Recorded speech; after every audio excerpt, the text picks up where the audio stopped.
Hello students, हम लोग पढ़ रहे हैं concepts of ethology. Last chapter में हमने पढ़ा था concept of fix action pattern.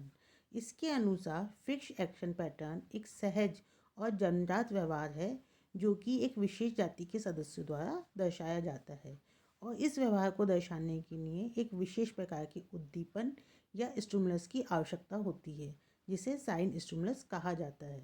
जैसा कि हम जानते हैं कि प्रत्येक व्यवहार के लिए कोई कारक या स्टिमुलस जिम्मेदार होता है। यह कारक बाह्य या आंतरिक हो सकता है, मतलब या तो इंटरनल बॉडी चेंजेस हो सकते हैं या एनवायरनमेंट में होने वाले एक्सटर्नल चेंजेस हो सकते हैं। जैसे कि अगर रुगलिना को तेज प्रकाश में रखा जाए तो वह उससे दूर भागता है, लेकिन अगर प्रकाश की तीव्रता को कम कर दिया जाए तो रुगलिना प्रकाश की तरफ आता है। लेकिन अगर प्रकाश को ही हटा दिया जाए तो रुगलिना तैरना बंद कर देता है। तो इस प्रकार यह दर्शाता है कि उद्दीपन एक परिवर्तन होता है और व्यवहार जो है वो एक अनुकूलित अनुक्रिया या अडप्टिव रिस्पॉन्स है, जिसे कि ऐसा कंसेप्ट या स्टिमुलस रिस्पॉन्स कंसेप्ट भी कह सकते हैं। मतलब कि प्रत्येक प्राणी के अंदर एक विशेष प्रकार के उद्दीपन के प्रति एक विशेष प्रकार की अनुक्रिया दर्शाई जाती है, जो कि एफएपी कहलाती है, और वह उद्दीपन साइन स्टिमुलस होता है। किसी भी ऑब्जेक्ट का कोई भी स्पेशल कैरेक्टर, जैसे कि उसका कोई पर्टिकुलर कलर, शेप, साइज जो होती है वो साइन स्टिमुलस की तरह काम कर सकती है, जो कि एक स्पेसिफिक एफएपी को दर्शाती है। ये स्टिमुलस जो होते हैं वो सिंपल या स्पेसिफिक टाइप के हो सकते हैं। सर्वप्रथम कोनार्ड लॉरेंज ने इनका कंसेप्ट दिया और उन्होंने इन्हें की स्टिमुलस कहा। उनके अकॉर्डिंग ये उद्दीपन की या चाबी के समान काम करते हैं, जो कि एक पर्टिकुलर एफएपी को ओपन करते हैं या अनलॉक करते हैं। तो इस प्रकार सरल व जाति विशिष्ट उद्दीपन जो कि स्थायी क्रियाक्रम या एक पर्टिकुलर एफएपी की अभिव्यक्ति को प्रेरित करते हैं, उन्हें चुन उद्दीपन कहते हैं। निको टिनबर्जन ने 1952 में स्टिकल बैक फिश के ऊपर बहुत सारे एक्सपेरिमेंट्स किए। स्टिकल बैक फिश एक 3 स्पाइन स्मॉल फिश होती है, जो कि जिसके मेल्स ब्रीडिंग सीजन के अंदर अपनी एक टेरिटरी या क्षेत्र डिसाइड कर लेते हैं, जिसके अंदर वो घोंसला बनाते हैं। इस घोंसले के अंदर मादा अंडे देती है। तो उन्होंने उनके इंटीग्रिंग मैकेनिज्म को समझने के लिए बहुत सारे एक्सपेरिमेंट किए। इंटीग्रिंग मैकेनिज्म क्या होती है कि मेल जो होता है वो ब्रीडिंग सीजन में टेरिटोरियल या अग्रेसिव हो जाता है। अगर वो अपने क्षेत्र के अंदर दूसरे मेल को देखता है तो उसके ऊपर वो अटैकिंग बिहेवियर शो करता है। इसे इंटीग्रिंग मैकेनिज्म या बिहेवियर कहते हैं। लेकिन ब्रीडिंग सीजन के अंदर जो मेल होता है उसकी अधर सतह या उसके वेंट्रल सरफेस के ऊपर लाल रंग डेवलप हो जाता है। ये रेड कलर जो होता है नॉप्शल कलर कहलाता है, और ये नॉप्शल कलर जो होता है वो मेल्स के अंदर स्टिमुलस का काम करता है, साइन स्टिमुलस का, जो उनके अंदर इस इंट्रूविंग बिहेवियर या अटैकिंग अग्रेसिव बिहेवियर जो होता है उसको शो करता है।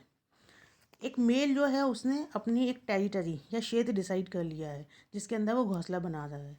अगर उस क्षेत्र के अंदर दूसरे मेल्स जिनके अधर सतह के ऊपर लाल रंग पाया जाता है वो प्रवेश करने की कोशिश करते हैं, तो वे मेल उन राइवल मेल्स के ऊपर अटैक करने की प्रक्रिया जो होता है वो शो करता है।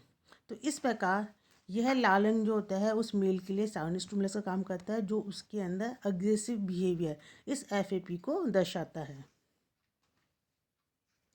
टिनबर्जन ने बहुत सारे मॉडल्स काम में लिए ऐसे साइन स्टिमुलस, उसके साइन स्टिमुलस जो उसकी स्पेसिफिसिटी को स्टडी करने के लिए उन्होंने बहुत सारे मॉडल्स तैयार किए।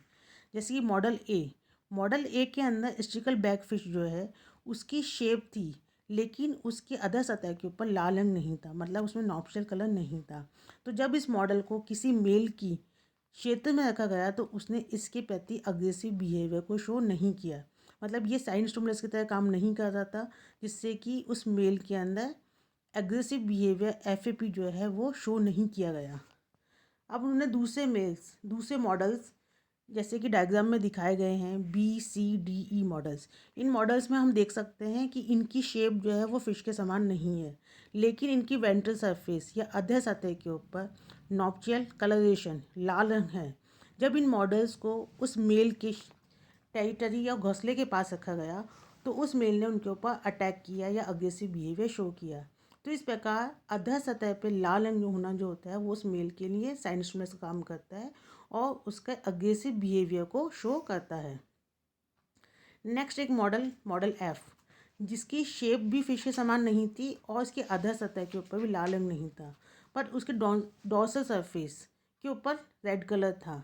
जब इस मॉडल को उसके क्षेत्र में रखा गया तो उस मेल ने इस मॉडल के प्रति अटैकिंग बिहेवियर शो नहीं किया।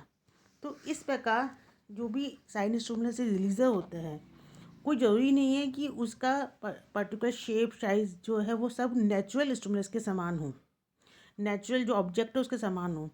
एक पर्टिकुलर उसके अंदर जो भी कैरेक्टर है जो कि एज साइन स्टिमुलस काम कर रहा है उसका होना ही पर्याप्त है, जो कि एक प्राणी के अंदर एक पर्टिकुलर एफएपी जो उसको दर्शाता है। अर्थात इसके अंदर स्टिकल बैकफिश जो है उसके राइट पोजीशन के ऊपर राइट कलर का होना, रेड कलर का होना जो है वो साइन स्टिमुलस का काम कर रहा है। मतलब लाल रंग का पेट या रेड बेली ही वह चिन्ह उद्दीपन है जो कि न स्टिकल बैकफिश में अग्रेसिव व टेरिटोरियल व्यवहार को प्रदर्शित करता है।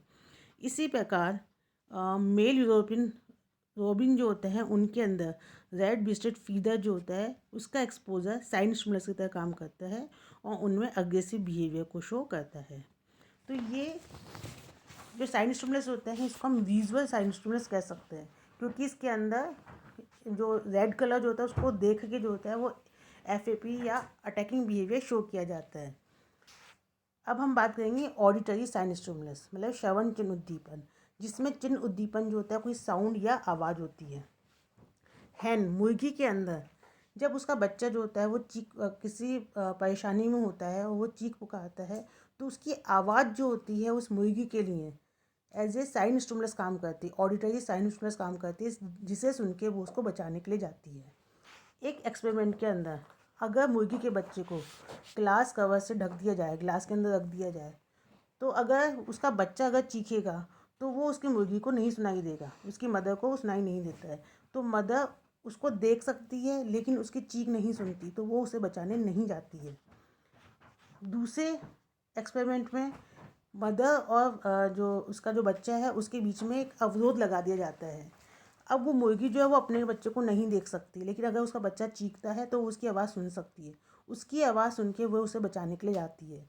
तो इट मीन्स हैन के अंदर उसका चिक जब वो चीखता है, उसकी क्राइंग जो होती है वो मुर्गी के लिए एक स्टिमुलस का काम करती है, जो इसके अपने बच्चे के प्रति रेस्क्यू बिहेवियर को शो करती है या दर्शाती है। तो ये थे ऑडिटरी साइन स्टिमुलस, जिसमें साउंड या आवाज़ जो होती है वो साउंड साइन स्टिमुलस की तरह काम करती है। अब हम बात करेंगे केमिकल स्टिमुलस। कुछ केमिकल्स जो होते हैं जो कि साइन स्टिमुलस की तरह काम करते हैं और पर्टिकुलर एफएपी या फिक्स एक्शन पैटर्न को शो करते हैं, जैसे कि सिल्क वर्म के अंदर फीमेल द्वारा एक स्पेशल फिरोमोन सिक्रेट किया जाता है, जिसकी स्पेसिफिक स्मेल जो होती है वो ब्रीडिंग सीजन में मेल सिल्क वर्म के लिए केमिकल स्टिमुलस का काम करती है, जिसकी वजह से वो फीमेल की तरफ मेटिंग के लिए अट्रैक्ट होता है। साइंटिस्ट फ्री के अनुसार 1955 में उन्होंने बताया कि जो वर्कर हनी बी जो होते हैं या श्रमिक मधुमक्खी जो होते हैं वो ह्यूमन बींग्स मनुष्यों की तरफ अटैक इसलिए करता है क्योंकि मनुष्यों में आने वाली पसीने की गंध जो होती है वह उनके लिए साइन स्टिमुलस का काम करती है। अगर ऐसे ह्यूमन बींग्स जिनमें कि पसीने की गंध नहीं है तो मधुमक्खी उनके ऊपर अटैक नहीं करती है। तो इस प्रकार पसीने की गंध जो है वो वर्कर हनी बी के लिए एक केमिकल स्टिमुलस का काम करती है, जो कि उनमें ह्यूमन बीइंग्स के प्रति अटैकिंग बिहेवियर को शो करती है। अब हम बात करेंगे सुपर नॉर्मल स्टिमुलाई। कई बार कुछ ऑब्जेक्ट जो होते हैं उनके कोई पर्टिकुलर कलर या उसकी शेप या साइज जो होती है वो नॉर्मल स्टिमुलस से ज़्यादा बड़ी होती है या उससे ज़्यादा जो होती है अट्रैक्टिव होती है, एग्जैगरेट फॉर्म में होती है। तो वो एग्जैगरेट फॉर्म या अधिसामान्य जो प्रारूप होता है वो एक पर्टिकुलर बिहेवियर पैटर्न को ज़्यादा प्रभावी रूप से दर्शाता है या इफ़ेक्टिवली जो है वो शो करता है। तो इस प्रकार के जो स्टिमुलस होते हैं उनको हम कहते हैं सुपर नॉर्मल स्टिमुलस। जैसे कि ऑयस्टर कैचर बर्ड जो होती है, अगर उसमें उसके नॉर्मल साइज के जो एग्स होते हैं उनके साथ में कुछ मॉडल्स रख दिए जाए, वो एग जो कि बड़े साइज के होते हैं तो ये देखा गया है कि वो ऑयस्टर कैचर जो होती है वो अपने अंडों को छोड़ के बड़े साइज़ के जो मॉडल एग्स होते हैं उनके ऊपर बैठ के उन्हें इंक्यूबेट करने की कोशिश करती है। तो मतलब ये जो एक्स्ट्रा साइज एग्जागरेट साइज वाले जो मॉडल्स हैं वो सुपर नॉर्मल स्टिमुलस की तरह काम करते हैं। इसी प्रकार herring gulls and greylag goose में जो रोलिंग बिहेवियर एग्स, अगर उनके जो अंडे नेक्स्ट होते हैं, उनके जो घोंसले होते हैं उनसे बाहर उनके अंडों को रख दिया जाए तो उनमें रोलिंग बिहेवियर पाया जाता है। मतलब वो अंडों को रोल करके वापस अपने घोंसलों में लाने की कोशिश करती है। अगर ये देखा गया है कि अगर एक्सपेरिमेंट के अंदर उनके नॉर्मल अंडों की जगह बड़े अंडों को घोंसलों से बाहर रख दिया जाए तो वो अपने छोटे नेचुरल अंडों को छोड़ के मॉडल वाले बड़े अंडों को रोल करके घोंसले के अंदर लाने की कोशिश करती है। तो ये बड़े अंडे जो होते हैं वो सुपर नॉर्मल स्टिमुलस के तरह काम करते हैं, जो इफ़ेक्टिवली उन हैंगिंग गर्ल्स या ग्रे लेग गूज जो होती है उनके अंदर रोलिंग बिहेवियर को शो करते हैं या उनको जो दर्शाते हैं। तो इस प्रकार सामान्य स्टिमुलस से बड़ा या अधि सामान्य स्टिमुलस जो कि एफएपी को परफॉर्म करवाने के लिए सामान्य स्टिमुलस की तुलना में अधिक प्रभावी होता है, उसे हम सुपर नॉर्मल स्टिमुलस कहते हैं। इस डायग्राम में हम देख सकते हैं कि जो ऑयस्टर कैचर फिश है वो एक मॉडल बड़े अंडे के ऊपर, जो कि अननेचुरल एग है मॉडल है, उसके ऊपर बैठ के उसको इंक्यूबेट कर रही है, जबकि जो छोटे अंडे जो नेचुरल अंडे हैं वो उनको वो इंक्यूबेट नहीं कर रही है। तो इस प्रकार बड़ा साइज जो है वो सुपर नॉर्मल स्टिमुलस की तरह काम करता है। इसी प्रकार से हैंगिंग गर्ल्स बर्ड के अंदर उनके जो बच्चे होते हैं उनको जब भोजन चाहिए होता है तो वह अपने पेरेंट्स की जो बीक होती है या चोंच होती है उसके नीचे एक लाल धब्बा बना हुआ होता है, उसको जब थपथपाते हैं तो वो पेरेंट्स के लिए, मदर के लिए जो होता है वो स्टिमुलस का काम करता है। वो बीक खोल के, चोंच खोल के उनको भोजन देता है या क्रॉप मिल्क जो होता है वो उनको प्रोवाइड करता है। लेकिन अगर बच्चे उस चोंच पे बने हुए लाल धब्बे को नहीं थपथपाएंगे तब तक पेरेंट्स या मदर जो होती है वो बच्चों को भोजन नहीं देती है। तो एक एक्सपेरिमेंट में क्या किया गया कि बहुत सारे मॉडल रखे गए जिसमें चोंच जो थी, पेरेंट्स की जो चोंच थी उनमें लाल के अलावा कई धब्बे लगाए गए, जैसे कि काले, नीले, सफ़ेद, गुलाबी धब्बे लगाए गए, स्पॉट्स उनकी चोंच के नीचे लगाए गए। तो इसमें देखा गया कि चिक जो थी, जो उनके जो बच्चे थे हैंगिंग गर्ल्स के बच्चे, उन्होंने सिर्फ उन मॉडल्स जिनके ऊपर भी लाल धब्बे थे बीक पे उन्हीं को थपथपाया, बाकी को उन्होंने नहीं थपथपाया। तो इस प्रकार जो हैंगिंग गर्ल्स की चोंच होती है उसके अंदर, उसके नीचे जो लाल धब्बा होता है वो उन बच्चों के लिए साइनस स्टिमुलस का काम करता है, जो कि वो भोजन, जब वो भूखे होते हैं तो भोजन के समय अपने पेरेंट्स उस लाल धब्बे को थपथपाते हैं, और वो थपथपाना उन पेरेंट्स के लिए साइन स्टिमुलस का काम करता है, जिससे कि वो अपने बच्चों को क्रॉप मिल्क देते हैं। कई बार क्या होता है कि स्टिमुलस नहीं होता है ना, तो उस स्टिमुलस के एब्सेंस में लेकिन जो प्राणी होता है उसके अंदर किसी भी एफएपी को शो करने के लिए जो मोटिवेशन लेवल होता है वो बहुत हाई होता है, लेकिन स्टिमुलस नहीं है। तो स्टिमुलस के अभाव में भी वह एफएपी जो होता है वो शो किया जाता है, वो फिक्स एक्शन पैटर्न जो होता है वो शो किया जाता है। तो इस प्रकार का जो स्टिमुलस होता है उसको हम वैक्यूम स्टिमुलस कहते हैं। तो ये था कंसेप्ट ऑफ साइन स्टिमुलस। अब हम बात करेंगे concept of innate releasing mechanism, सहज मोचन प्रणाली की अवधारणा। The special neurosensory mechanism that releases the behaviour in response to specific sign stimuli is called the innate releasing mechanism. मतलब कि एक स्पेशल न्यूरोसेंसरी मैकेनिज्म जो कि एक पर्टिकुलर स्पेसिफिक साइन स्टिमुलाई के रिस्पॉन्स में एक विशेष प्रकार का व्यवहार दर्शाती है, उसे हम इननेट रिलीजिंग मैकेनिज्म या सहज मोचन प्रणाली कहते हैं। सर्वप्रथम इस टर्म को, कंसेप्ट को निको टिनबर्जर द्वारा 1951 में प्रपोज किया गया। उसने कोनार्ड लॉरेंस साइंटिस्ट जो थे उन्होंने इन्हें एनजियो बॉयनर ऑस्लोसी मिकेनिज्मस एएम कहा। आईआरएम जो होता है वो एक सेंट्रल नर्वस सिस्टम के एक हाइपोथेटिकल लोकस, काल्पनिक स्थान के ऊपर होता है जहाँ साइन स्टिमुलस एक्ट करता है, जिसकी वजह से एक विशेष प्रकार का एफएपी दर्शाया जाता है। तो इस प्रकार साइंस स्टिमुलस जो है वो इनेट रिलीजिंग मैकेनिज्म जो है उसके ऊपर वर्क करता है, एक्ट करता है, और फिक्स एक्शन पैटर्न जो होता है वो शो किया जाता है। एक पर्टिकुलर या एक प्रत्येक एफएपी के लिए एक सेपरेट आईआरएम इनेट रिलीजिंग मैकेनिज्म होती है, जो कि रिजर्वायर ऑफ एनर्जी का काम करती है, जहाँ एक एनर्जी जो होती है संरक्षित रहती है, जिसको मुक्त करके एफएपी को दर्शाया जाता है। आईआरएम जो होते हैं ये भी नेचुरल व इनेट मतलब स्वाभाविक व जन्मजात होते हैं, और ये भी रूढ़ प्रकार के होते हैं, स्टीरियोटाइप्ड होते हैं।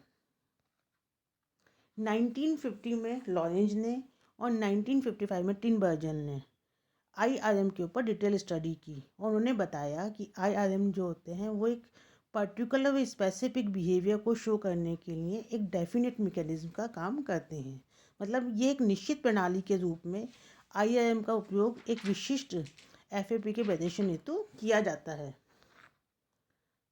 तो ये है कंसेप्ट ऑफ इनेट रिलीजिंग मैकेनिज्म।